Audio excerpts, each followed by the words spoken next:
I guess I will start.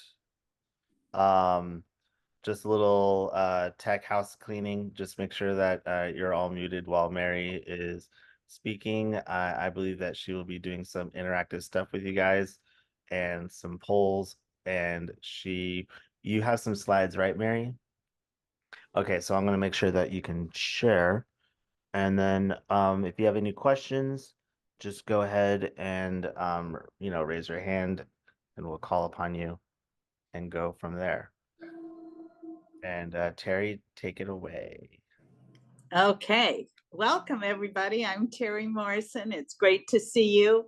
I know that Kyle asked you all to mute yourselves. I have a favor to ask. Would everybody please unmute yourself for a moment?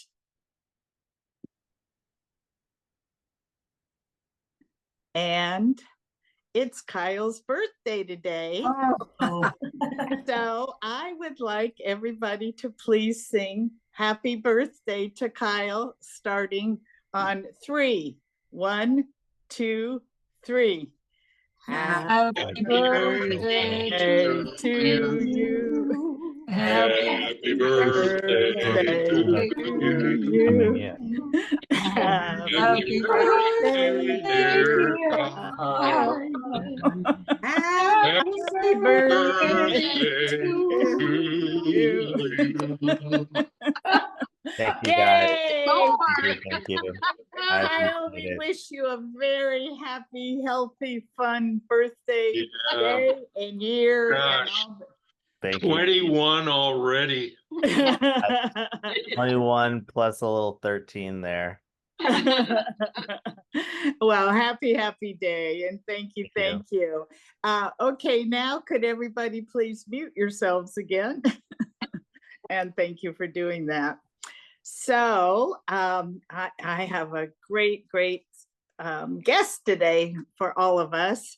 After getting to know Mary Sapigao in our LAUMC support group, it's my pleasure to introduce you to her today. She has been a member of LAUMC since she was 8 years old, and she used to sing as an alto in the Starfires group, and was lucky enough to go on all 4 tours with the Starfire group. And her favorite, well, she loved being in the UK in 2017, but her absolute favorite trip was in 2018, the Mexico mission trip, where she got to help build houses with her peers, 2-bedroom houses for unhoused people. And also, this was the first time that she was in San Diego and fell in love with it because she got to swim in warm ocean waters, and she loved that. After living in San Diego for 3.5 years, Mary, who's now 24, oh my gosh, almost a quarter of a century old, is studying to become a nurse. She earned a bachelor's degree from UC San Diego in neuroscience, and she hopes to incorporate her nursing and her neuroscience to become a psychiatric nurse practitioner. Besides going to school and working at Sequoia Hospital as a nursing assistant, she's also starting a pilot program, which is called Sheltering Scholars. After experiencing housing insecurity in San Diego, she is now starting it's called a home sharing program in hopes of supporting thousands of other college students who are struggling with housing insecurities in the Bay Area. And with that, I would like to say welcome, Miss Mary. We're so happy to have you here today. Thank you guys for having me. So I'm not the most Zoom tech savvy, so I'm not sure how to do a poll, but I would just love to start by making this an interactive conversation. And if you guys are just able to type in the chat like your favorite breakfast, I'd love to hear about that since it's still breakfast time for me.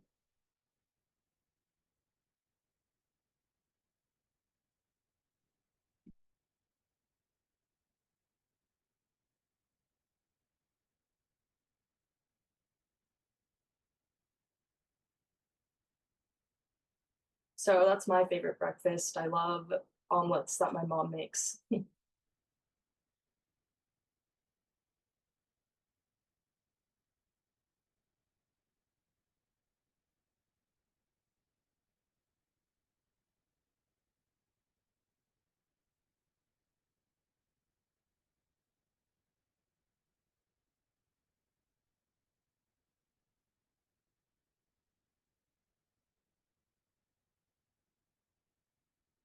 Awesome. As we have some more comments coming in, I'm going to start sharing my screen.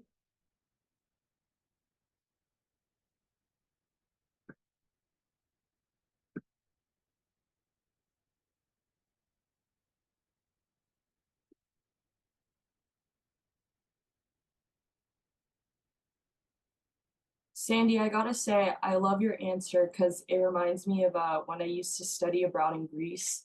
I would have yogurt, Greek yogurt in the morning.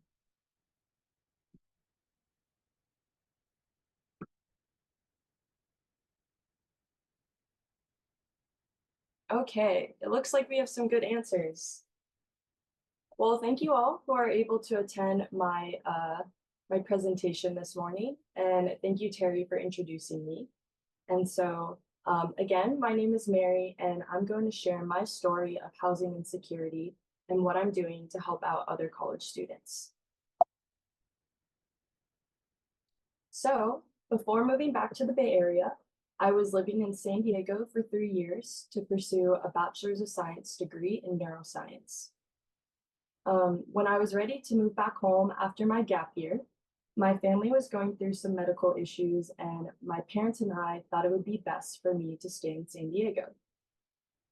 It was an easy decision for me to make because I had two awesome jobs.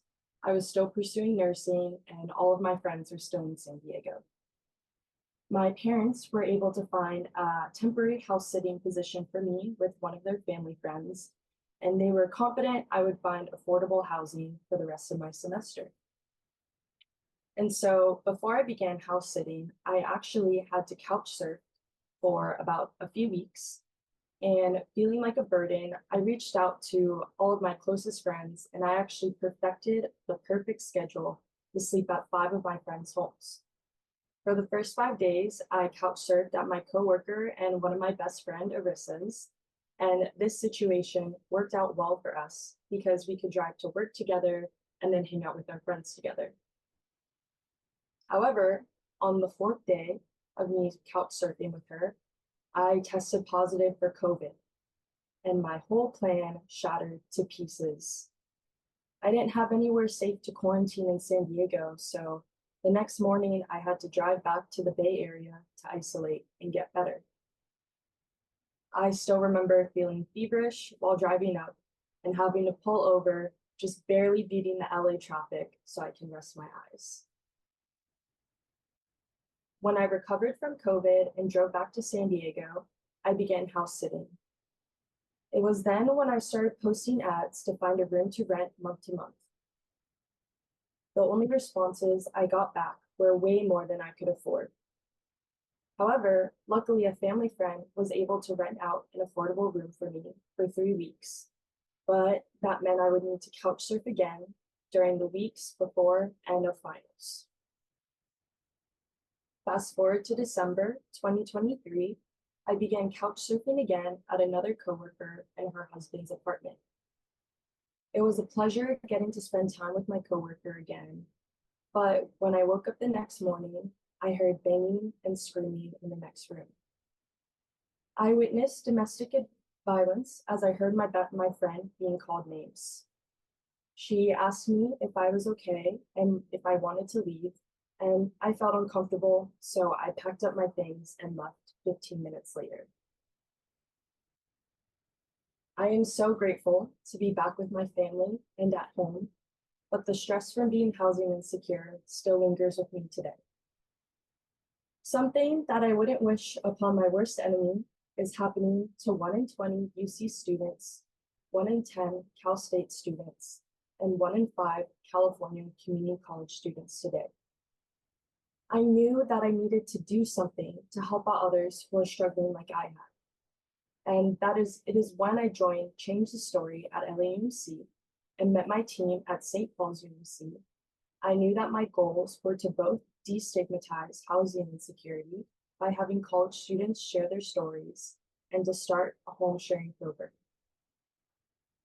Similar to a host family program for international students, students would live with families who have a spare room at a reduced cost so they can focus on going to school.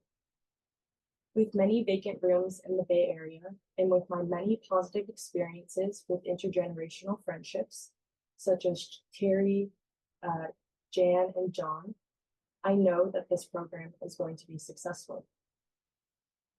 I am so grateful for my team at St. Paul's UMC who have supported me these past 3 months. And I'm so excited to be partnering with Reverend Kathleen of the SJSU Episcopal Chaplaincy. I'll let her introduce herself in a short bit, but she's running a home sharing program for SJSU students, and it's very similar to mine, and she's been offering me her unconditional guidance throughout my journey. So feel free to introduce yourself and tell us what you're doing.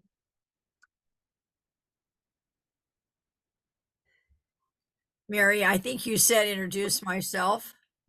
Yes, I'm the Reverend Kathleen Crow. I'm an Episcopal ordained deacon and chaplain at San Jose State. I have been chaplain there for almost 13 years now, nearing 14, which is hard for me to believe. Early on in my chaplaincy, and I do many different things, but I became very aware of housing insecurity, as Mary describes it. We did a survey during right before the COVID pandemic hit. And out of 38,000 matriculated at San Jose State, we estimate about 4,000 have some form of housing insecurity. That can be anything from one day to chronic. And so I just felt that spiritual anger within me. How can we live in this wealthy country and students are sleeping in their cars or trying to rely on the goodness of friends?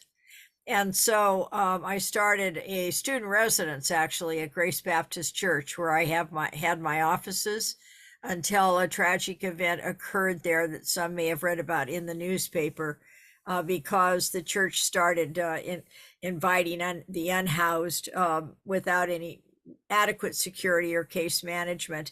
And one of the people got a knife out of the kitchen, which should never happen, stabbed 5 people and killed 2. And I had to shut down my student residence. But by the same token, I was doing a host family program. So from that point on, I started to recruit host families and have had a good experience with that in terms of intergenerational mutual reward, because the student is taken care of and also mentored, and the senior person gets some really needed help with technology and other things around the house, and wonderful really lifelong relationships have developed. And I stay very involved as chaplain. It's not that I vet the students. I have a structure. We meet once a semester. We have dinners together. It's formed a beautiful community. So when Pastor Helen Kung told me about Mary, it's been my delight to work with Mary and give her whatever my experience might do to strengthen her work, because it takes us all, my friends. It takes us all. However, one of the problems is students self-identifying, because a lot of times they have shame about it. So you may see these big numbers of 4,000, but you don't get many that will tell you about it. They'd rather sleep in the library all night than admit to anyone that they have needs. So it is what I really think is God's call to the student heart that brings them to me. It's hard to explain how those relationships come about, but they do. And so to be on the ready for students in need is a wonderful program. And Mary's in my prayers, and I know she needs all of your support. So thank you for inviting me today, and I'm happy to be whatever questions you need answered, Mary. But that's my story. And the breathless tour through my years of doing this work. Well, thank you so much, Rev Kathleen. And I've appreciated all of the support that you've given me throughout these past 3 months. And I have been starting to talk with faith communities, and I'm so proud to say that I've found my first host who's willing to open her space this summer. Her name is Nan Recker, and she's a member of St. Paul's UMC, where my faith team is. And if you guys have any questions about what inspired her to become a host, I'm more than happy to ask if she's comfortable sharing. And I'm also very proud to say that after receiving a generous grant from Change the Story, we have begun interviewing students and previous hosts to highlight the success of projects similar to ours. I've also been interviewing other college students in the Bay Area to share their stories of housing insecurity, and this is to destigmatize what housing insecurity is. And here are some of their stories. Meet Brandon. Brandon is from Washington, D.C., and has always been a good son to his single mom, and a good student and a kind brother to his sister, who is neurodivergent. But on his 18th birthday, without any warning, his mom kicked him out, and he had to spend his first day as an adult sleeping on a tennis court. He still questions why today he got kicked out, and the only thing that he can think of is that his mother was tired. After joining a shelter and also joining Job Corps, he found a job working 15 to 20-hour days at Southwest Airlines to afford rent in Washington, D.C. He was exhausted, and he decided to quit his job and start over. So Brandon bought a bike, and he cycled across the country for 40 days. He is now living in Daly City in a van and is studying computer science at Skyline College. Despite having a roof over his head, a van is not a home. He wishes he could participate in a home sharing program and live with someone near Skyline College. Mary, Mhm. somebody has a question. Miriam. I wondered, I'm not real hard of hearing, but we're really having trouble hearing you. Is there a way you could speak closer to your mic or be louder? Can you guys hear me now? That's better. Okay, I'll just talk louder then. Thank you. You're welcome. So I'll go back to what I said before. Despite having a roof over his head, a van is not a home. He wishes he could participate in a home sharing program and live with someone near Skyline College. Brandon wishes he had a place to study with proper lighting. He wishes he could have a proper shower, and he also wishes to not have to worry about getting his van broken into. And going next, meet Ankana. As a child, Ankana never knew what a safe home was like.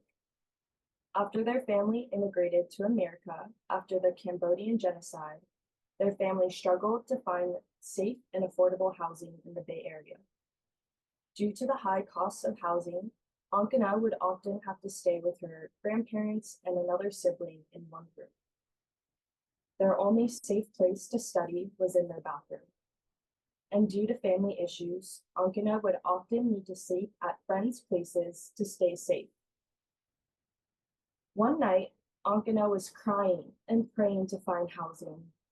And the next day, she got a call from SJ Shoe Cares saying that a host from the Canterbury Bridge Foundation wanted to take her in so she could finish her degree.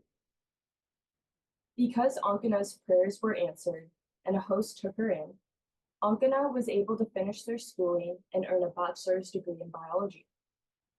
They are now trying to pursue a master's in clinical psychology at Columbia University. And lastly, meet Jonathan. After immigrating to America in 2016, it was a very difficult decision for Jonathan to go to school without any financial support. He's had to sacrifice many things to afford school, to go to school, and to live in the Bay Area. It took him 6 years to finish school because he was working full-time and could only balance taking 1 or 2 classes per semester. Right before the pandemic, Jonathan transferred from a school in San Francisco to SJSU. He was living with 3 other people in a 1-bedroom apartment so he could afford rent. He often commuted to school until the pandemic hit. Crazy enough, during the pandemic, all of his roommates left the country, and he could not afford a $1,600 apartment by himself while going to school. He sadly got evicted and had to start living out of his car by SGSU. He would either sleep in his car or sleep in a classroom. And after he asked for a permit to sleep at the SGSU parking lots, that is when Jonathan's life instantly changed. A host named Ernest took him in. Jonathan was hesitant at the beginning to move in with Ernest because he's never had a relationship where he's accepted something without expecting something in return. But after Jonathan's first meal with Ernest at In-N-Out, they cultivated a beautiful relationship, and Jonathan didn't have to worry about where he was going to sleep and study, and he was able to graduate with a bachelor's degree in mechanical engineering. Jonathan acknowledges that it must be difficult for a host. It must be a difficult choice for a host to be a host, and he has an amazing relationship with Ernest. He hopes to house a student in the future when he is also a homeowner. I've also had the privilege to interview several hosts who were independent hosts and also part of the Canterbury Bridge Foundation, and here are also their stories. Meet Anne. Anne believes she was meant to share what her family had. She loves learning new ideas and new points of views from young adults. And how else could she know about the students' life today without hosting others? Her experience hosting others has created lasting relationships with these students, and they feel like second children to her. Next, meet Susan. She is also a part of the Canterbury Bridge Foundation. And growing up, Susan had a complicated background, and she actually hosted Ankana, who I introduced you guys earlier today, and they realized that they had a lot in common. One of the things that Susan enjoyed the most was cooking with Ankana and learning more about their culture together. After housing 4 students, including Ankana, Susan learned that these students are so driven to earn their college degree that they want to invest in a relationship with a host. And lastly, meet Ernest. He was inspired to become a host because he saw a need. He had an extra room and he knew that it needed to be filled. And after multiple interviews with the student who needed housing, he welcomed Jonathan in. Because of Ernest, Jonathan was able to finish his degree in mechanical engineering, and Jonathan is now working in Fremont and is flourishing. And one of the funny, beautiful moments that I got to hear Ernest say was watching Jonathan graduate was probably one of the proudest moments of his life. He also added like a little bit prouder than his own children because of the investment that he gave to Jonathan. And so now the real question is, why are rent prices so expensive in the Bay Area nowadays? And first of all, I just want to thank my friend Paul, who was unable to make it. He was a real estate investment major at UCSD, who also struggled with housing insecurity. And I'm grateful that he was able to prepare this presentation for me. So, rent prices are so expensive because home prices are so expensive, and a lot of people have to resort to rent. Over the past 10 years, the median home values have increased by 247%. And this is because the Silicon Valley in 2013 began to emerge from the Great Recession beginning in 2008.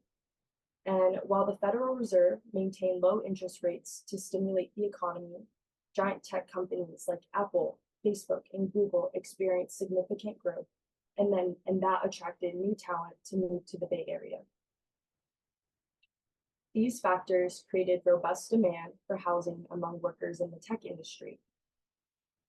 And by 2018, the tech industry continued to drive housing demand with another spike at 26%. 4 years later, a 25% increase in median home values would be realized. The COVID-19 pandemic further altered housing market dynamics, as many people sought to leverage their equity by renting it out and moved to other areas with the rise of remote work.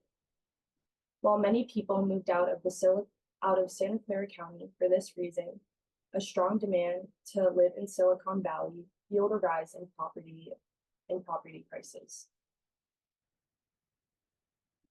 So, despite the wages in Santa Clara going up by a yearly average of 5% and an overall 10-year increase of 65%, this growth is not nearly enough to keep up with the home prices, which have increased by 240%.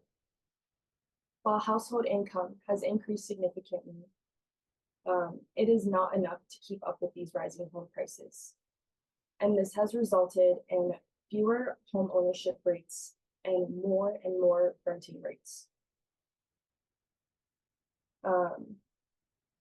So many residents are being forced to rent due to these high housing costs. However, the competition for affordable housing is fierce, driving prices even higher. One key issue contributing to this crisis is the allocation of land. In cities like San Jose, 97% of housing consists of single-family homes. There is simply not enough construction for multifamily properties, such as duplexes and quadplexes and apartments to meet the demand. And sadly, students are most vulnerable to this because they have the least amount of income to afford these outrageous rent costs, and they have to rely on worse living conditions, such as living out of their car, living with 3 other people in 1 bedroom, or having to go into debt. So, before I go talk about this slide, if you guys know of any colleges that you live nearby, feel free to type it in. I live near a few colleges, so I'm going to type in a few myself.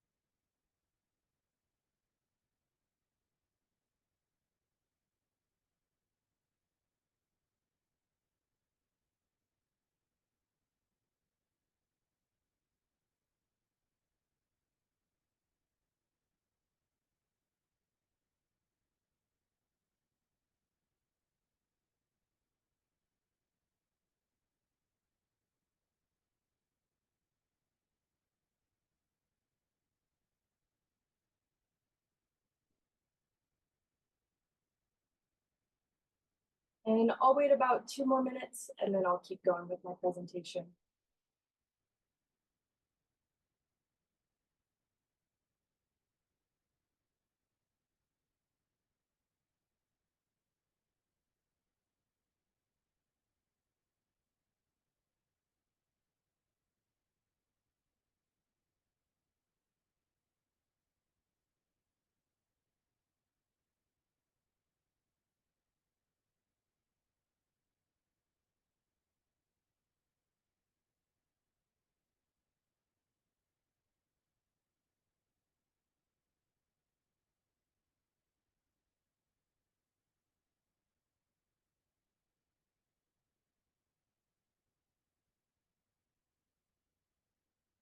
Okay, so how can you guys make a difference? Do you guys have an extra room or an ADU, accessory dwelling unit? And do you want to invest in a student's future by providing safe and affordable housing? And not only are you enriching somebody else's life, but you're enriching your own as well.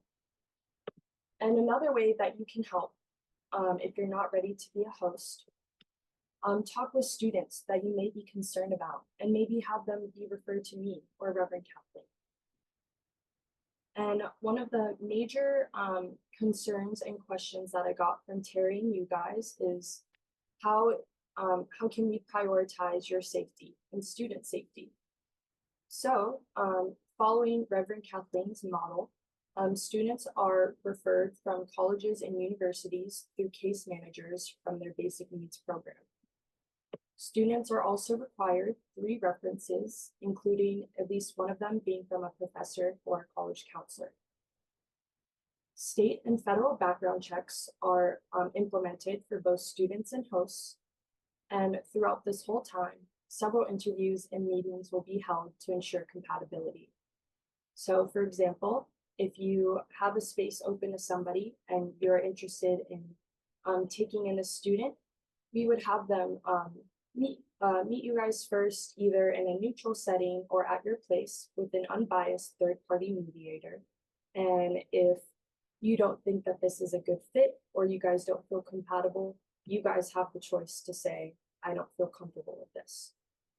And lastly, on top of the unbiased third-party mediator, we have a roommate agreement to set and understand boundaries so we can ensure compatibility. And this would later be implemented in a housing contract. So going forward, I wanted to ask if you guys had any questions that Rev Kathleen or I may have answers to.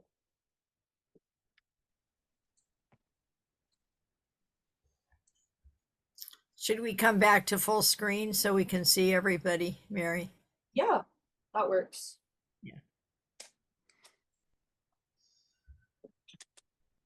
Okay, hi Judith.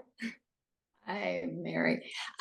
So just to be super duper clear, you, Kathy, and you take referrals from people all over the place. They're from the university. There's a lot of basic needs centers for students who are struggling with housing insecurity.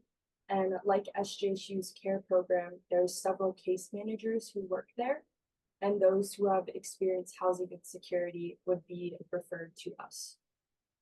Yeah, Judith, one of the things I shared with Mary early on is in preparation, actually, for my ordained life, I took community organizing. So it's building relationships on the university and at the community college level so that people that interact with students with basic needs challenges are aware that we have a program.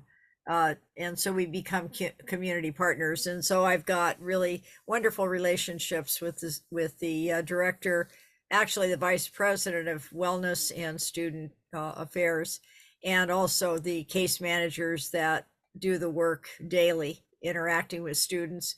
And we do all that we can to assist students, sometimes in scholarship, because there's been, well, each story is individual. There's not enough time to go through them all. But for example, a student whose family cut off all financial support in their last semester, and because of fundraising and our wonderful donor base, because we are a nonprofit, a Canterbury Foundation nonprofit, we've been able to raise money and pay student tuition in order to help them continue and bridge them into the success of graduation.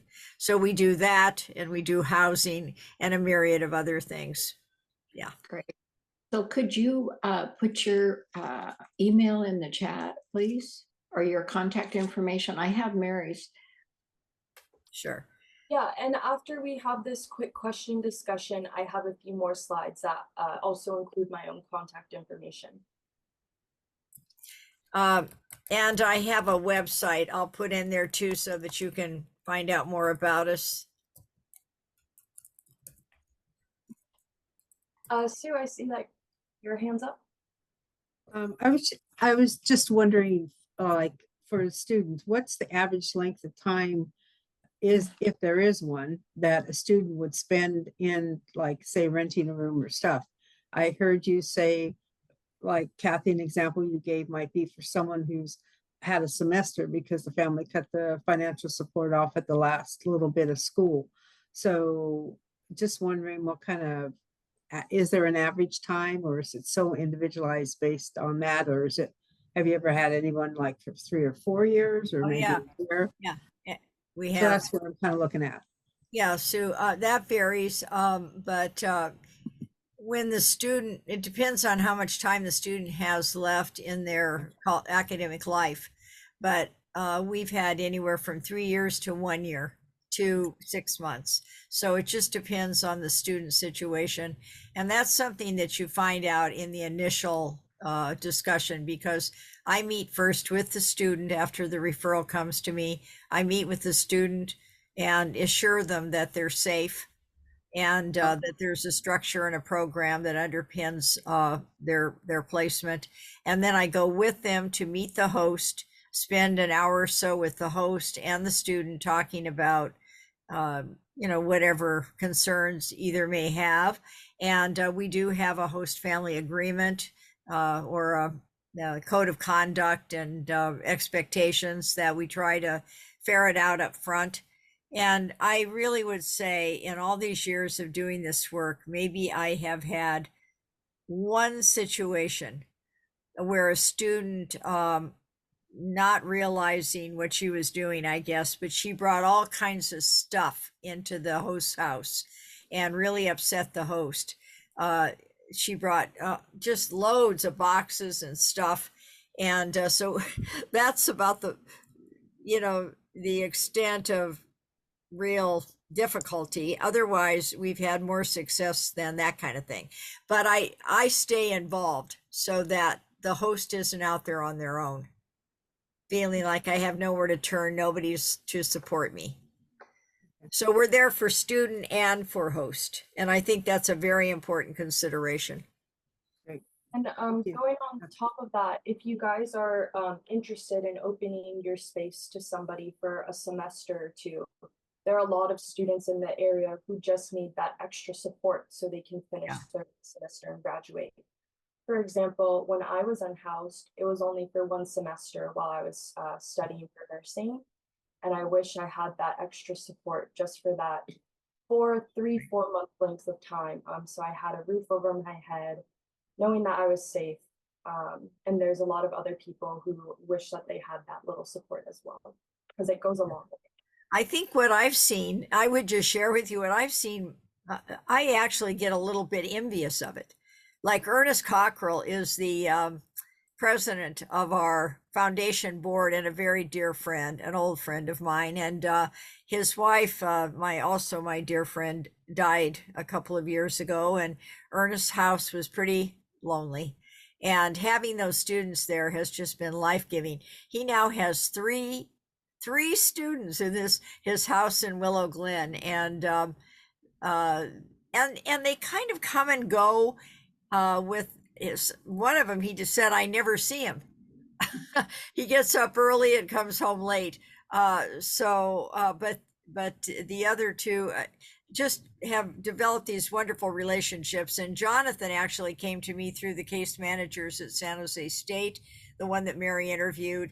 And that relationship now includes Jonathan, his mother and dad, who now have joined him from Mexico. So I've just seen miracles happen. Really, I have. And he could not have graduated, he said, over and over. He's now a mechanical engineer. And by the way, setting up a manufacturing line in Mexico to give other people jobs. And so we have no idea the ripple effect, that some of these relationships foster. So it's really been extraordinarily the light of my ministry, to tell you the truth. And so happy that Mary has caught the flame, the call from God to do this, I think. So I'd love to keep opening the floor for any other questions for the next 5 minutes, or any hesitancies that you guys may want to express. Mary, this is John. Hi, John. Hi. Does the Changemaker initiative in any way support you? And are there financial resources that could come from the Change Maker initiative? So I guess I'll just be blunt with you guys. So through the Changemaker Story Initiative, I received a $10,000 grant from them. So that is how we're able to interview students, create roommate agreements to prioritize the student and host safety, how we're able to do background checks, and how we're able to network with schools through their care program. And I also get personal coaching support from Yvonne Murray, who's helping me write a grant, how I can communicate to others and schedule meetings and events. Great. So there's a lot of involvement with LAUMC and St. Paul's UMC.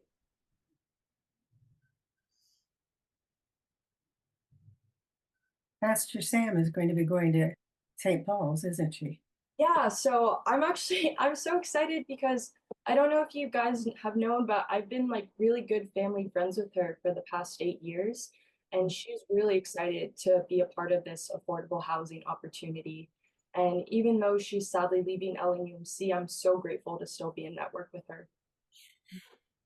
You know, may I share just one thing? I got to meet her along with Pastor Helen, and I put him in touch with the garden community at SJSU because they're the back of the church. The back of Stephen's house. There's a whole garden area that needs to be tended, and I'm hoping that the community garden at San Jose State the students will take interest in the backyard there and maybe do some work there. So another way to get life and young folk, onto the grounds. Just ecumenical from the Episcopal Church to the United Methodist Church. We're all in the family of God, and I just think it's great.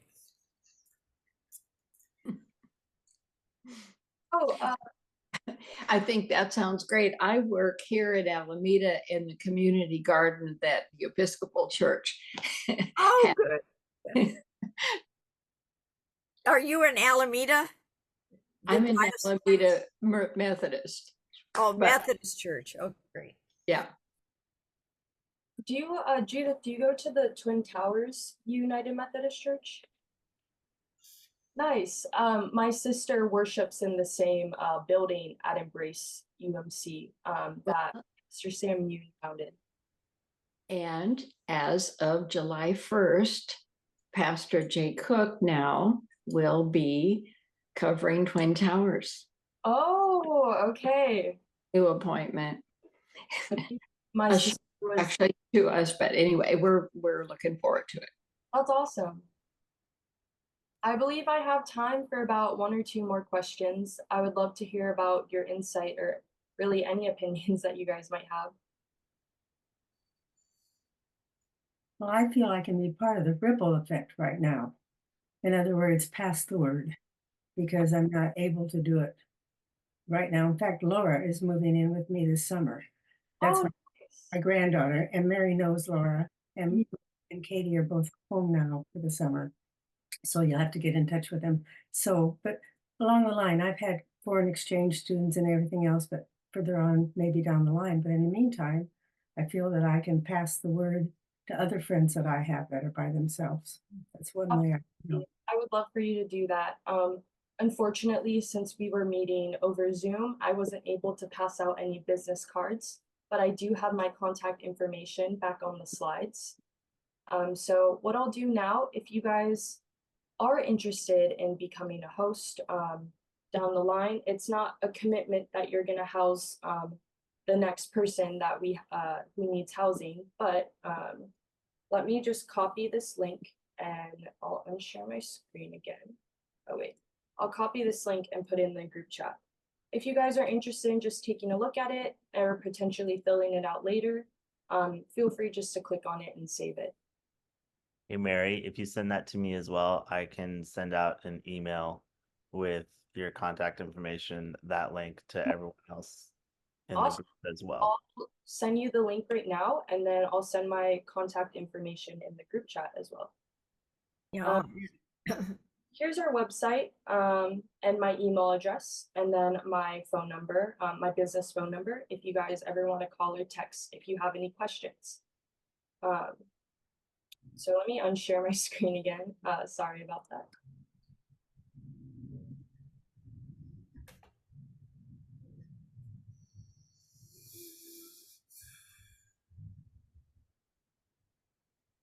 Here's my contact information, and I'll make sure Kyle sends up a follow-up email with that. Yeah, and be free to add mine to it if you wish. And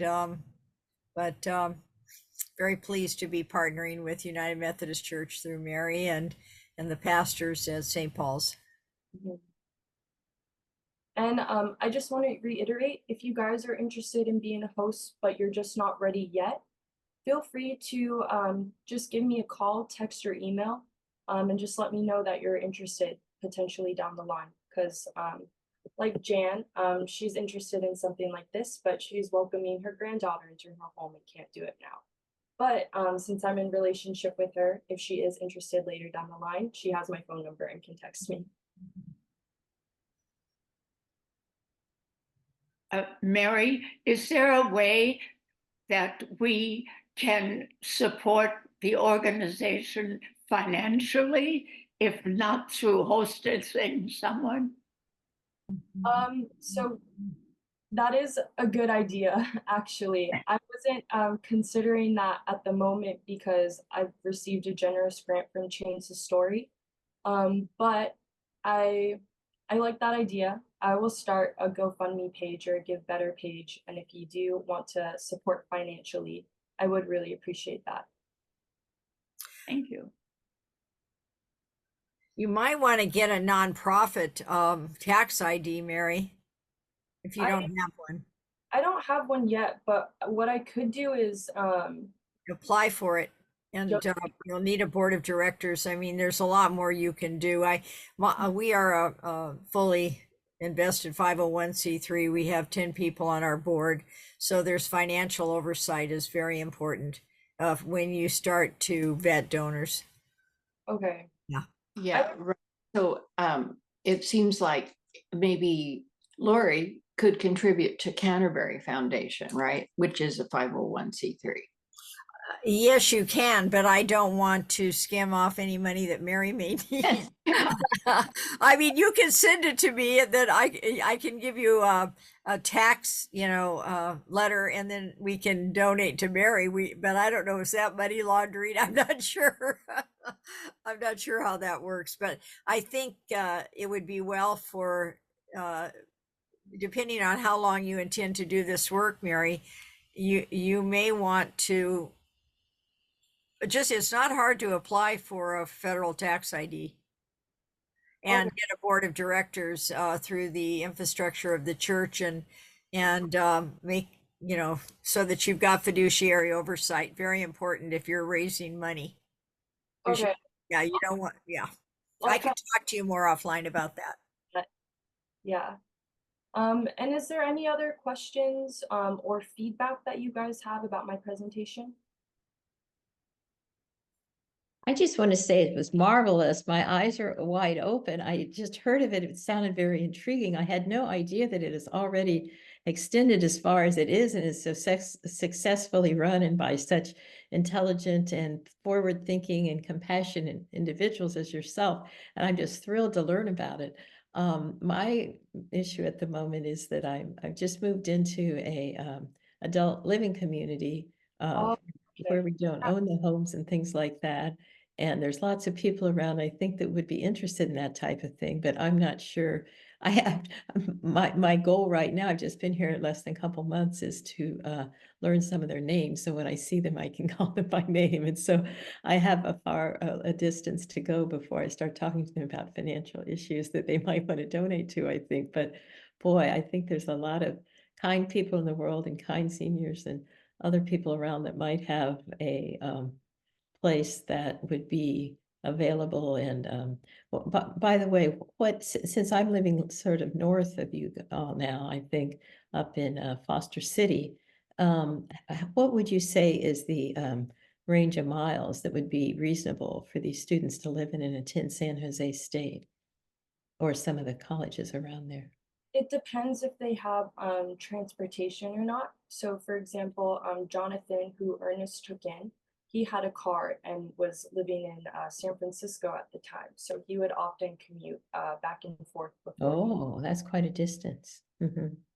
My other friend who was able to attend Ankara, they have a family from Mount Herman, I believe, and they would commute from San Jose to Mount Herman. Pretty far. So a lot of these people, they are willing to sacrifice their time so they can get to school. Well, Another simply time is gas, I'm thinking of, and car expenses. To have a car is one thing, and then to be able to maintain it and run it is totally another item on your budget.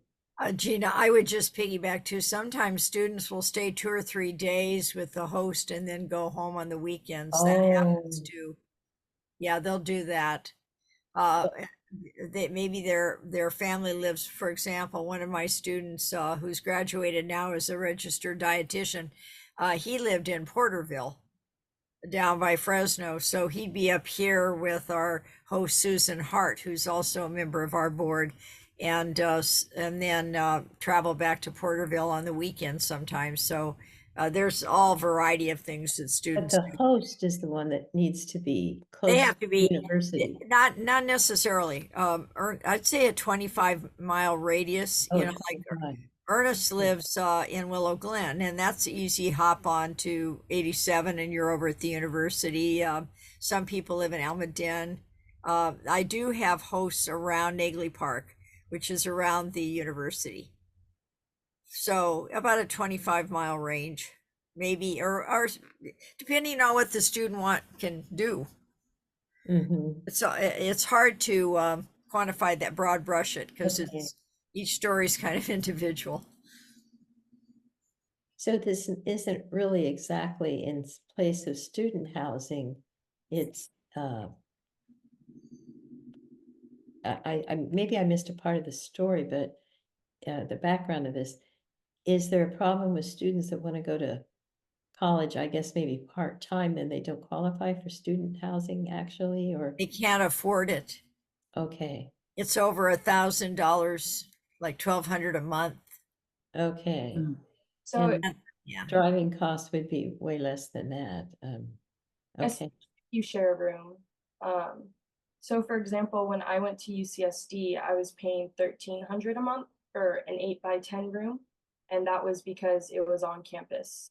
And on top of that, a lot of people don't have guaranteed housing on campus because they're admitting way more students than the amount of rooms that they have. Oh. So for example, I believe SJSU, they only have like a 1-year housing guarantee opportunity. And after that, Freshman, yeah. for yourselves. You know, something I'm really pleased about is that when I caught the vision, and I believe it was God-given, then Bill Wilson Center caught it. And when they found out what I was doing, the director there, and not to be left behind, they started doing what's called rapid rehousing at the Bill Wilson Center. So now the university can place students in that program as well. And then so others catch, oh, they're doing what? We need to help. That's what we want. More and more people lifting awareness. So as Jan was talking about earlier, I can be part of the ripple effect. It's raising awareness because people don't believe that students have to live in their cars.